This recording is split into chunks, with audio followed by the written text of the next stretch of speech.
है, जो फीस देता है, जो अपने बच्चों के लिए सपने बुन रहा है, जब तक उससे बात नहीं होगी तब तक बात नहीं बनेगी। तो 2016 में अपना इंस्टीट्यूट बंद करके और पत्नी को बोला, सबके पैसे वापस किए जिनके ले रखे थे पढ़ाने के लिए। पत्नी बोली अब तेरे को नया दौरा पड़ेगा, पहले नौकरी छोड़ने का बना, अब इंस्टीट्यूट सेट हो गया, सब कुछ बढ़िया हो गया, अब ये छोड़ के इधर पड़ा। तो मैंने बोला ऑप्शन नहीं है।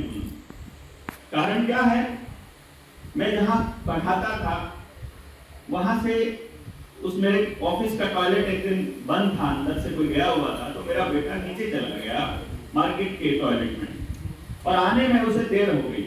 मैंने जब उससे पूछा कि बेटा क्या बात हुई, इतना टाइम क्यों लगा तुमको, तो उसने मुझे बताया पापा जी, तो वो 5वीं क्लास में पढ़ रहा था, पापा जी वहां नीचे ना एक डॉक्टर भैया थे जो उन्होंने अपने आप को इंजेक्शन लगा लिया और वहीं सो गए। अब उसको नहीं पता था वो कौन सा डॉक्टर था, मैं तो समझ गया कैसा डॉक्टर है।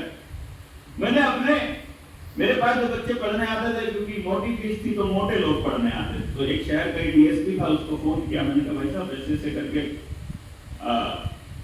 ये आपके यहाँ इस टॉयलेट के अंदर, यहाँ तो पता लग रहा है, ये टॉयलेट वाला बता रहा है कि यहाँ तो हर रोज आते हैं इंजेक्शन लगाने वाले रेगुलरली। मैंने कहा यार मेरे छोटे छोटे बच्चे हैं यहाँ पर, सब सीखेंगे तो क्या होगा, तो आप इनको भगाओ यहाँ से, आप इनको करो कुछ इनका।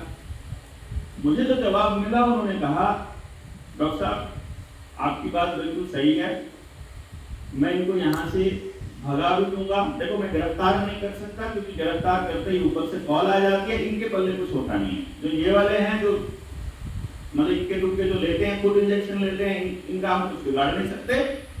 और जो मोटे हैं वो उद्योगपतियों के और नेताओं के ही चमचे होते हैं, तो हम उनको रख भी नहीं सकते। तो हमारे बस का कुछ नहीं, हम ज्यादा से ज्यादा क्या करेंगे, यहाँ से भगाएंगे तो किसी दूसरे टॉयलेट में।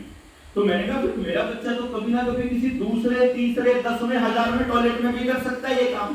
सीखने को तो वो कहीं भी सीख सकता है, फिर तो ट्रेन में, बस में, जहाज में, सड़क पर चलते हुए। आज तो छोटा है बच्चा, आज को मैं अपनी गिरफ्त में रखता हूँ, कल को 18 के बाद तो कॉलेज में भेजना पड़ेगा, तो समाज में अगर चारों तरफ ये गंदगी होगी, तो मैंने कैसा समाज दिया अपने बच्चे को।